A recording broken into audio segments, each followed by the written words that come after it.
বাংলাদেশ পাকিস্তানের কাছে পরাজয়। সংসদে মোদি অমিত জয়শঙ্কর তোপের মুখে ক্ষুব্ধ ভারতীয়রাও।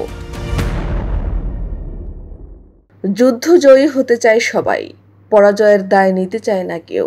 কিন্তু দুই দেশের সঙ্গে দুটি যুদ্ধে হিন্দুত্ববাদী ভারতের ডবল পরাজয় ঘটে গেল। মোদির দম্ভ চূর্ণ বিচূর্ণ হয়ে গেছে। লোকসভায় বিরোধী দলের সদস্যরা মোদি, অমিত শাহ, জয়শঙ্কর, অজিত দোভালদের তুলোধনা করেছে। চাণক্যনীতির ভারত প্রতিবেশী ষড়যন্ত্র যুদ্ধে বাংলাদেশ এবং আকাশ যুদ্ধে পাকিস্তানের কাছে পরাজিত হয়েছে। লেজ গুটানো শেয়ালের মতো বিশ্ব মুরব্বী যুক্তরাষ্ট্রের ডোনাল্ড ট্রাম্পকে ধরে তার মধ্যস্থতায় পাকিস্তানের সঙ্গে যুদ্ধবিরতি ঘটিয়ে মুখ রক্ষা করেছে। তবে যে ক্ষতি হওয়ার তা 3 দিনের যুদ্ধে হয়ে গেছে। ভারতের পরাজয় ঘটেছে। আগামী নির্বাচনে বিজেপির হিন্দু প্রাইড পুনরুদ্ধারের সুইচ যুদ্ধে ব্যাকফায়ার করেছে। আবার হাসিনাকে বাংলাদেশে ফেরানোর সব ধরনের চেষ্টা ব্যর্থ হওয়ার পর এখন ভারতের বিক্ষুব্ধ জনগণের দৃষ্টি অন্যদিকে ফিরিয়ে মুখ রক্ষার অপচেষ্টায় ভারতের বাংলাভাষীদের বাংলাদেশে পুশব্যাক নাটক করছে। প্রথমত, গত 22 এপ্রিল কাশ্মীরের পেহেলগামে পর্যটকদের উপর সন্ত্রাসী হামলায় 26 জন পর্যটক নিহত হয়। ওই হত্যাকাণ্ডের পর পাকিস্তানকে দায়ী করে ভারত যুদ্ধের দামামা বাজিয়ে দেয়।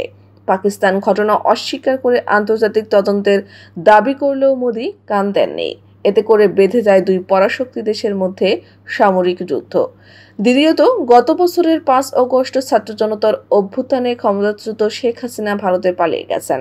যুক্তরাষ্ট্র, যুক্তরাজ্য, কানাডা, ইউরোপীয় ইউনিয়ন সহ বিশ্বের কোনো দেশ মাফিয়া নেত্রী হাসিনাকে আশ্রয় দেয়নি। ভারত হাসিনা ও তার অলিগার্কদের আশ্রয় দিয়েছে। শুধু তাই নয়, পতিত হাসিনা ও তার দল আওয়ামী লীগকে পুনরায় ঢাকার ক্ষমতায় প্রত্যাবর্তনের লক্ষ্যে একের পর এক উদ্যোগ নিয়েছে। একই সঙ্গে আন্তর্জাতিক পরিমণ্ডলে ডক্টর মোহাম্মদ ইউনূসের অন্তর্বর্তী সরকারের বিরুদ্ধে জঙ্গিদের পৃষ্ঠপোষকতার ফেক তথ্য তুলে বাংলাদেশকে অস্থিতিশীল করে তোলার চেষ্টা করেছে। কিন্তু এখানেও পরাজয় ঘটেছে ভারতের।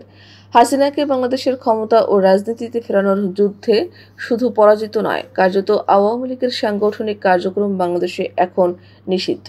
তবে দুদেশই দাবি করেছে তারা যুদ্ধে জয়ী হয়েছে।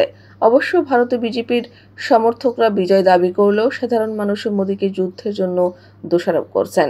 3 দিনের সংক্ষিপ্ত এ যুদ্ধে পরমাণু শক্তিধর দুই প্রতিবেশীর মধ্যে পাকিস্তান সুবিধা করতে পারলেও ভারত তেমন সুবিধা করতে পারেনি।